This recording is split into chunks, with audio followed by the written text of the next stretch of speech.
So Row the Vote has been mobilized since the start of the semester, and one of the biggest things we're doing is helping to get students voting early. So today we have an early vote site at Weisman Art Museum. So we have a whole voter palooza set up, basically bringing students in, directing them towards the voting site. I would say this was very much driven by the students.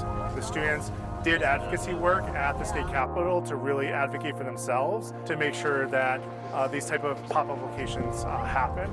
Your little plan's coming together, huh? Yeah, it's hopefully it's gonna look good. During 2023, there was a lot of legislation passed that basically made voting easier and more accessible for everyone in Minnesota, but it particularly is really helpful for us as students. Thank you, Mr. Chair.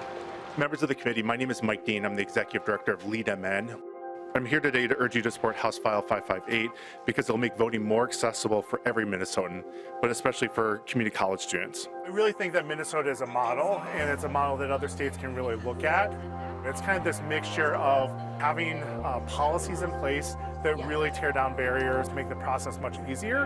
And when you do that, you see that students vote in huge numbers and they're engaged in the process. Hello, T-Rex, how are you? I'm doing fine. I'm trying to spread the democracy. Traditionally in this country, we've seen a lot of voter suppression of young voters, but in legislatures, governors across the country are realizing this and seeing what they can do about it. One of the greatest things we can do is have on-site early vote locations for students so they can go right there and vote. There's no need to restrict. There's no need to make it harder than it needs to be.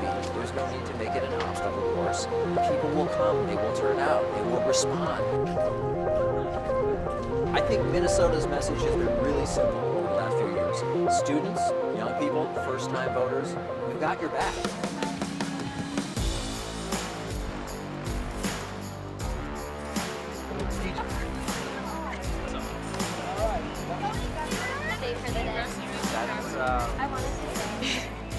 Yes, I voted by absentee this morning from my dorm, and hopefully they get it in like a week, right?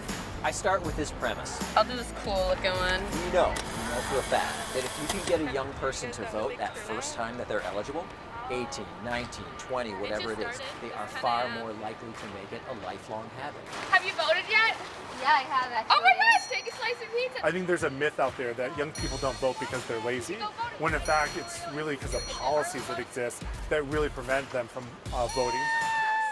There's pizza at Coffee Memorial, where there's also promotions about voting, because it's your civic duty. Basically, I've gotten 12,000 students to make a plan to vote and also helped 2,000 students register to vote. I can't put it any better than the words I saw on a t-shirt a few years ago. And the t-shirt said, "Failure to vote is not an act of rebellion, it's an act of surrender. Don't give up. Don't surrender. Be a voter."